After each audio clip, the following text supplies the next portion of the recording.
Media बंधुओं, आज मैंने बीएसपी के यूपी के सभी 18 मंडलों के मुख्य इंचार्जों तथा 75 जिलों के सभी जिलाध्यक्षों की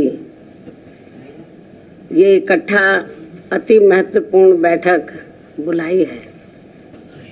और आज की इस बैठक में प्रत्येक जिलावार व उसके अंतर्गत आने वाली सभी विधानसभा की सीटों की प्रदेश में अगले वर्ष के शुरू में होने वाले विधानसभा चुनाव की पार्टी की तैयारी को लेकर सभी जरूरी पहलुओं पर गहन समीक्षा की जाएगी, जिसके तहत सबसे पहले दिनांक 21 अक्टूबर से प्रदेश की प्रत्येक विधानसभा की सीट में पार्टी के सभी पोलिंग बूथों के पदाधिकारियों की चुनाव की तैयारी को लेकर चल रहे कैडर व सम्मेलनों आदि की प्रगति रिपोर्ट ली जाएगी।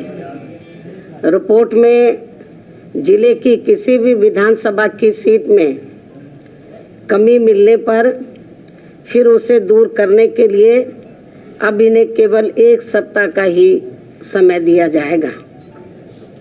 इस प्रकार से प्रदेश की सभी 403 विधानसभा की सीटों पर पार्टी की चुनावों की तैयारी को लेकर आज विस्तार से रिपोर्ट ली जाएगी। इसके साथ साथ चुनाव के दौरान पार्टी के सभी छोटे बड़े पदाधिकारियों व कार्यकर्ताओं को तथा पार्टी के उम्मीदवारों को भी किन किन खास बातों का ध्यान रखना है, तो उसके बारे में भी आज इनको जरूरी जानकारी दी जाएगी। इसके अलावा पार्टी की कामयाबी के लिए अन्य और भी जरूरी दिशा निर्देश दिए जाएंगे। इस संदर्भ में खासकर विरोधी पार्टियां किस्म किस्म के साम दाम दंड भेद आदि हथकंडे इस्तेमाल करके जो ये अपने अपने पक्ष में हवा बनाने में लगे हैं, तो उससे भी इनको सचेत किया जाएगा और उनके जवाब व तोड़ में पार्टी के लोगों को अभी से ही चुनाव होने तक क्या क्या जरूरी कदम उठाते रहना है, तो उसके बारे में भी आज इनको काफ़ी कुछ विस्तार से जानकारी दी जाएगी। इसके साथ ही बीजेपी, सपा व अन्य विरोधी पार्टियां भी अपनी अपनी कमियों पर पर्दा डालने के लिए जो ये इस चुनाव को हिंदू मुस्लिम रंग देने में पूरे जी जान से लगी हैं, तो उससे भी पार्टी के लोगों को शहर शहर व गांव गांव में जाकर अभी से ही सावधान करने का भी कार्य शुरू कर देना है। इसके बारे में भी आज की बैठक में इनको बताया जाएगा, जिसे फिर ये लोग अपने अपने क्षेत्र में जाकर बताएंगे। इसके अलावा यहाँ मैं ये भी कहना चाहूँगी कि प्रदेश में जो भी विरोधी पार्टी यहाँ सत्ता में आसीन रही है और भाजपा अभी भी सत्ता में आसीन है, तो इनकी सरकार की रही आम जन विरोधी नीतियों के बारे में बताने के साथ साथ बीएसपी सरकार की रही जनहितैषी नीतियों के बारे में भी पार्टी को प्रदेश की जनता को जरूर बताना है, ताकि यहाँ फिर से सन 2007 की तरह ही पुनः अपनी पूर्ण बहुमत की सर्वजन हिताय व सर्वजन सुखाय की नीतियों पर आधारित सरकार बन सके। वैसे इस मामले में आप लोगों को ये विदित है कि बीएसपी की चारों रही सरकारों ने प्रदेश में हर मामले में व हर स्तर पर यहाँ अन्याय, अपराध, भय व भ्रष्टाचार मुक्त तथा विकास युक्त वातावरण पैदा करने के साथ साथ विशेषकर कमजोर वर्गों, गरीबों, मजदूरों, बेरोजगारों, किसानों, छोटे व्यापारियों एवं अन्य मेहनतकश लोगों के हितों के लिए भी जो अनेकों ऐतिहासिक व अति महत्वपूर्ण कार्य किए हैं, तो उन्हें प्रदेश की जनता अभी तक भी भूली नहीं है, जिसे खास ध्यान में रखकर ही पार्टी के लोगों को इस चुनाव में वोट मांगना है, ये भी इनको बताया जाएगा। इसके साथ ही यहाँ मेरा ये भी कहना है कि यूपी की जनता ने आज़ादी के बाद यहाँ शुरू में काफ़ी लंबे समय तक कांग्रेस पार्टी व बाद में सपा, बीजेपी एवं बीएसपी आदि का भी शासनकाल देखा है। लेकिन इस मामले में प्रदेश की जनता अपनी पूरी ईमानदारी से ये बताए कि इन सभी पार्टियों के शासनकाल में से किस पार्टी का हर मामले में व हर स्तर पर बेहतरीन शासनकाल रहा है। ये मैं मीडिया के माध्यम से प्रदेश की जनता से पूछना चाहती हूँ। तो फिर प्रदेश की आम जनता एवं दबी जुबान में विरोधी पार्टियों के लोग भी यही कहेंगे कि बीएसपी का ही बेहतरीन शासनकाल रहा है। इसलिए प्रदेश की जनता को अब मेरा यही कहना है कि उन्हें अपने हित व कल्याण को ध्यान में रखकर वे इस चुनाव में किसी भी भावना में न बहकर तथा इनके प्रलोभन भरे चुनावी घोषणा पत्रों आदि के भी बहकावे में न आकर बल्कि बीएसपी के ही रहे बेहतरीन शासनकाल को फिर से यहाँ सत्ता में वापस लाना है, जिसकी इस समय प्रदेश की जनता को काफ़ी सख्त ज़रूरत भी है। इसके अलावा बीजेपी का ये कहना कि इस बार चुनाव में बीजेपी 300 से ज़्यादा सीटें जीतने वाली है, तो इसमें अभी कोई ज़्यादा दम हमें नज़र नहीं आता है।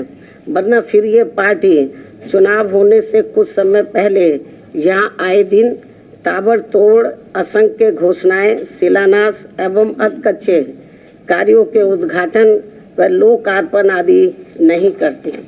साथ ही ये पार्टी अपने केंद्रीय नेताओं व केंद्र सरकार के वरिष्ठ मंत्रियों को भी अब यहाँ थोक में नहीं भेजती। इनके साथ साथ यूपी सरकार के मुख्यमंत्री एवं मंत्रियों व पार्टी के वरिष्ठ नेताओं को भी एक एक जिले में फिर कई बार नहीं जाना पड़ता तथा न ही इनको चुनाव घोषित होने से कुछ समय पहले यहाँ प्रदेश की जनता को व छात्रों आदि को भी किस्म किस्म के लालच आदि नहीं देने पड़ते।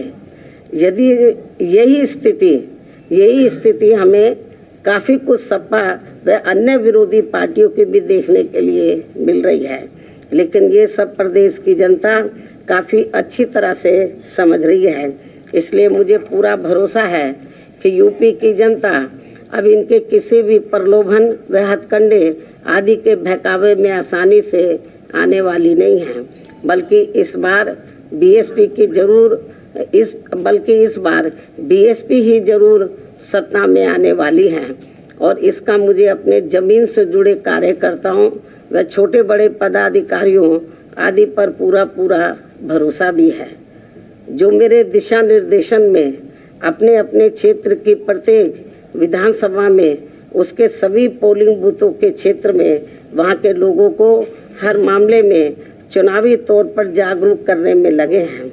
वैसे भी अब प्रदेश की जनता वास्तव में यहाँ परिवर्तन चाहती है और अब वह बीएसपी को इस सत्ता में लाने का अपना काफ़ी कुछ मन बना चुकी है।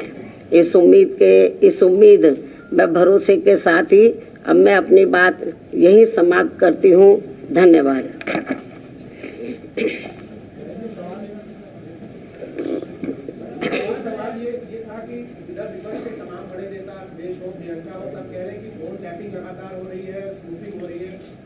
आपको लगता है कि ये सरकार जो भाजपा सरकार अभी है विपक्ष के बड़े नेताओं का जिससे आर्थिक सत्ता चल रही हो उनकी फोन टैपिंग करा रही है या उनके सोशल मीडिया अकाउंट को हैक कर? इसके बारे में मुझे यही कहना है कि जब सेंटर में कांग्रेस पावर में होती है तो कांग्रेस यही काम करती है। अब बीजेपी सेंटर में पावर में, अब बीजेपी भी यही काम कर रही है। तो जब कांग्रेस पावर में होती है तो फिर बीजेपी यही आरोप लगाती है, और जब बीजेपी है तो अब दूसरी पार्टी, अब कहाँ तक सच्चाई है ये तो मैं नहीं कह सकती हूँ। लेकिन जब ये आम चर्चा है कि फ़ोन टेपिंग हो रहा तो हो सकता है इसमें सच्चाई हो।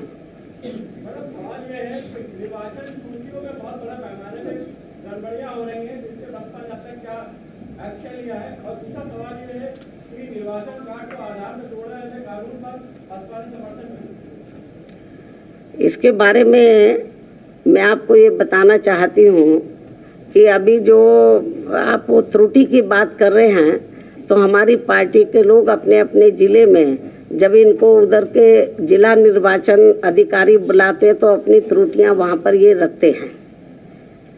और इसके अलावा जो आपने दूसरा सवाल पूछा है कि वोट को जो है आधार कार्ड से जोड़ने वाली बात है, तो मैं इसके बारे में हमारी पार्टी का मत ये है कि ये बहुत महत्वपूर्ण मामला है और इसको जल्दबाजी में पार्लियामेंट से ये पास कराना मैं समझती हूँ ये ठीक नहीं है। इसके ऊपर पार्लियामेंट में पास कराने से पहले या इसको बिल को पास कराने से पहले सेंट्रल गवर्नमेंट की जिम्मेवारी बनती थी कि लोकसभा और राज्यसभा में इस पर खुली पहले बहस होनी चाहिए थी, और ये बहस नहीं हुई, जल्दबाजी में इसको हाउस में लाया गया है। तो हमारी पार्टी इससे सहमत नहीं है क्योंकि ये मामला अति गंभीर है। बहन जी, अयोध्या में अफसर और नेताओं की जमीन खरीदने के मामले में योगी सरकार ने संज्ञान लिया है। खबरें हैं कि बहुत सारे नेताओं और अफसरों ने वहां पर जमीन खरीदी है राम मंदिर निर्माण से पहले, और इसकी जांच कराने के लिए योगी सरकार ने कहा है।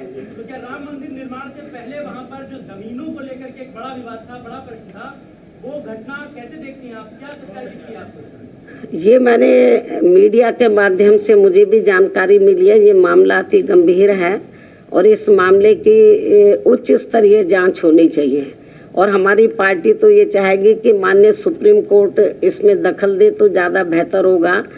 और यदि ऐसा कुछ हुआ है तो मेरे ख्याल स्टेट गवर्नमेंट को इसको गंभीरता से लेना चाहिए और सेंटर को भी इस मामले में दखल देकर स्टेट गवर्नमेंट को उनको निर्देशित करना चाहिए कि यदि कुछ ऐसा हुआ है तो जो भी कुछ जमीन वगैरह उन्होंने खरीद फरोख्त किया है तो वो रद्द होनी चाहिए।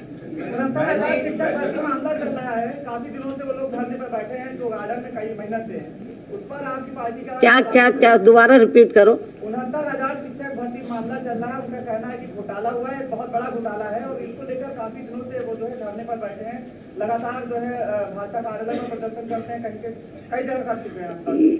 इसके बारे में मैं कई बार आपको बता चुकी हूँ, फिर मैं बताना चाह रही हूँ कि उनका जो आरोप है तो वो जो आरोप लगा रहे तो हो सकता है उसमें सच्चाई हो, तो इस मामले की जांच होनी चाहिए और उनकी जो शिकायतें हैं स्टेट गवर्नमेंट को चाहिए उसको दूर करना चाहिए। लड़की की शादी की उम्र 21 साल सरकार करने जा रही है। बहन जी, छोटे दल उनके साथ आ रहे हैं। यहाँ तक बीएसपी के भी बहुत सारे विधायक सपा में जा चुके हैं।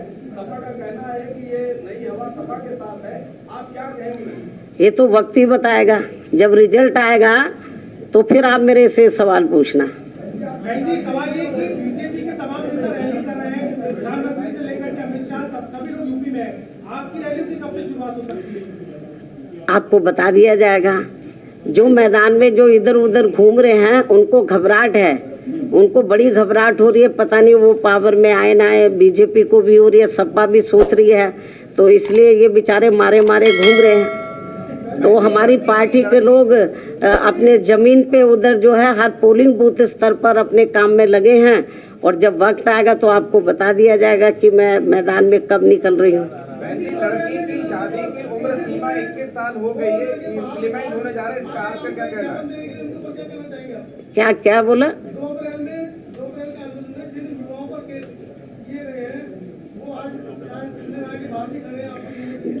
देखो, इस संबंध में मैंने एक बार नहीं कई बार तो स्टेट गवर्नमेंट को आगाह किया है, और प्रेस में भी मैंने बोला है कि उनके मामले ख़त्म होने चाहिए, और उन्होंने कोई किसी के साथ अन्याय अत्याचार नहीं किया था। अपनी वो जायज़ मांगों को लेकर वो मैदान में उतरे थे, तो ये मामला लंबे अरसे से अटका पड़ा है, ये अच्छी बात नहीं है, और स्टेट गवर्नमेंट को इसको देखना चाहिए, और इस मामले को पार्लियामेंट में भी हमारी पार्टी ने इसको कई बार उठाया है। बहन जी, लड़की की शादी की उम्र 21 साल सरकार ने कर दी है, ये इम्प्लीमेंट होने जा रहा है, इस पर बसपा का क्या कहना है? अब आपके पास कोई सवाल नहीं बचा है। धन्यवाद।